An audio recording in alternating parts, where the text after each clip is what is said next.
How's it going, everyone? We have one of the final updates for Granblue Fantasy Relink ahead of its release, which is coming up next week. Remember, the game will be dropping on January the 29th if you do buy the game digitally. However, on disc, it will be dropping on February the 1st.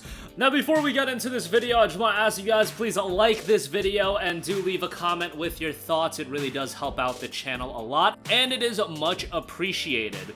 But we do have the preload date along with the size of the game. Now, if you are playing it on PlayStation 4, it'll be a substantially smaller install size. I imagine most of you guys are playing it on PlayStation 5 or maybe on PC, but as far as the install size goes, we'll get to that in a second, but the preload will be going live on January the 27th at midnight. So tonight, you will be able to preload the game. And I say tonight, as of recording this video, it's 1 p.m. Eastern, January the 26th. So the preload time is coming up here shortly. It will be a 25.83GB install on PlayStation 4 and a 52.8GB install on PlayStation 5. Yes, a substantially larger file size on PlayStation 5, so keep that in mind. 52GB in today's gaming landscape, I mean, that's not that crazy.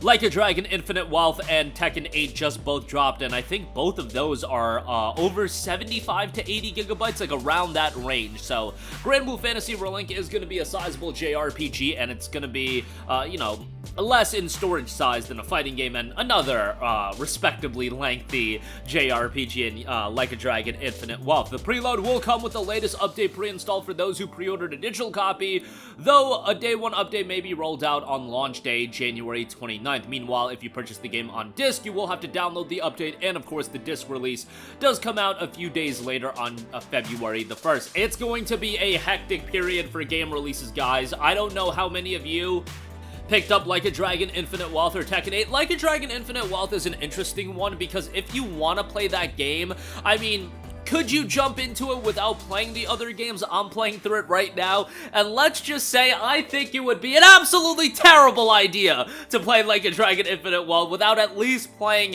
Yakuza Like a Dragon. I would not be jumping into that game without at least some prior knowledge of the characters, and yeah, let's just say it's a really, really bad idea jumping into that game without playing the other games. Like, I'm gonna just be real with you guys. Look, I want that game to sell really well, but not at the consequence of you having a lesser experience. So if you're gonna play that game, go play some of the other titles. At the very least, Yakuza Like a Dragon is a mandatory playthrough before you play Infinite Wealth.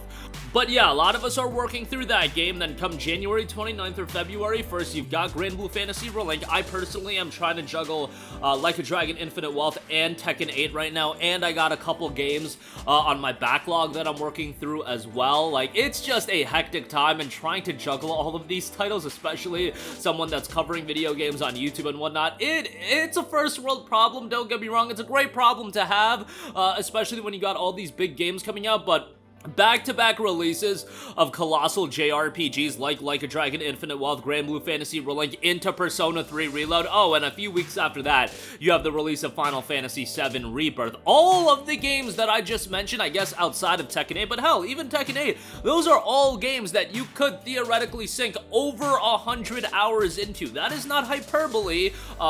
You know, like a Dragon Infinite Wealth, I'm pretty sure I'm not going to get 100 hours out of that. I'll complete the game, I'll do some of the side stuff.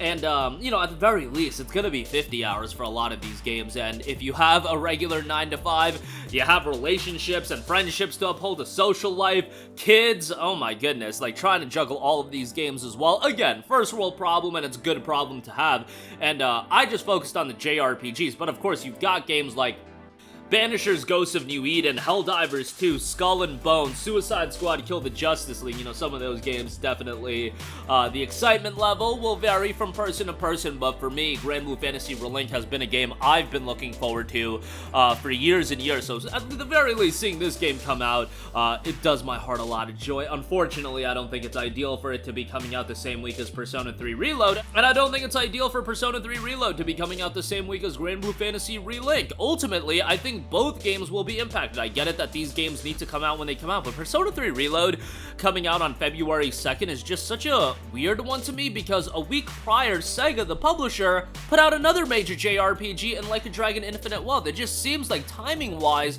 this could have been done a little bit better. I get it that March isn't gonna, like, lighten things up that much. In April, you've got, like, Union Chronicle 100 Heroes, but you know, I feel like moving P3 to March would have made a lot of sense, like maybe like March 15th, a week before Dragon's Dogma 2. I think that would have made a lot of sense, but hey, this is out of my pay grade. They're gonna decide the release dates when they decided, and I'm sure sometimes things just happen, and what can I say about it? Like, for me personally, I'm just like, man, that's a lot of games for people to check out, and I know for a fact there are people that want to play Like a Dragon, they want to play Granblue, and they want to play Persona.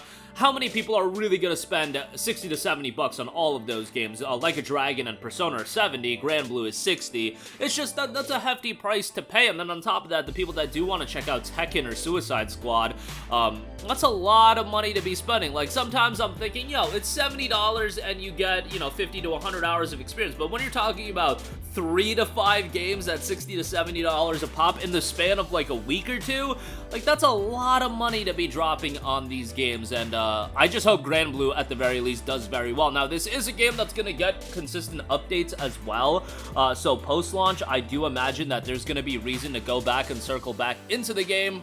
We do know that there's going to be characters being added, and it's not stuff that's really tied towards the special edition of the game. That's why with Granblue, I'm actually happy with a lot of the things that they did. They didn't do any nonsense with the special edition. Like, if you want to buy the deluxe edition, by all means, go and buy it. That's more so, like, superfluous content. In the case of Like a Dragon Infinite Wealth, you've literally got a core game mechanic locked behind the deluxe edition and New Game Plus. Suicide Squad, they're doing the early access gimmick. Granblue is not doing the early access gimmick. The digital release is just early versus the physical release, which if you want to do that, fine. It's still the base game that is gonna be early access. I don't think that's too big of a deal, and it coming out on January 29th actually makes a great deal of difference, because at least you got a few days of lead time before Persona 3 Reload comes out. I'm not saying that people are going to pick up Granblue and then within 3 days they're going to complete it so they can jump right into Persona 3 Reload, but at least they can sink quite a bit of time into Granblue if they are picking up both that and P3R. I'm sure they didn't think this through in thinking that, hey, we'll release the digital version early so people can play it before P3 comes out. I'm sure that's not why this is happening, but I'm just saying it from my vantage point and the vantage point of the audience that watches my videos, that I know a lot of them are picking up both. Probably just works out a little bit better, but ultimately, through the course of February, I imagine most of you guys watching our videos are gonna be juggling Granblue and Persona 3 and potentially Like a Dragon Infinite Wealth, depending on how far through you are with the RGG titles. That's the issue with Like a Dragon Infinite Wealth. Like, Granblue and Persona 3 Reload, you can jump into those games as fresh games. Infinite Wealth, you really can't do that, in the sense of I highly wouldn't recommend it. You should play the other games, or at the very least Yakuza Like a Dragon, before you jump into that game. Granblue and Persona, I just think a lot of people are going to be checking those games out, and they definitely have a crossover with their fandom, and I think our audience, most of them, are going to be juggling those two games until February 29th, when Final Fantasy VII Rebirth comes out, and then who knows, you might complete one of those games, you may have completed both, or neither, and then you're just juggling 3 games, and then Unicorn Overlord comes out, and I'm talking about from the lens of just JRPGs, but Dragon's Dogma 2 as well is coming out. But that's going to do it for me, rambling over. Sound off with all of your thoughts in the comment section down below. Again, Preload is going live tonight. Go check that out and get a jump on the download. 52 gigabytes on PlayStation 5 and 25 gigabytes on PlayStation 4. But again, that'll do it for me. Your thoughts down below. Thank you for watching, and goodbye. Hey guys, we hope you enjoyed the video, and if you did, make sure to hit the subscribe button, and if you're already subscribed, do us a favor and hit the bell icon. This way you'll be notified whenever we post a new video. That's the best way to keep up with all of our uploads, and we usually try to upload 2 videos a day. And with the bell icon hit, you'll be notified whenever we do upload a video. As always, thanks for watching.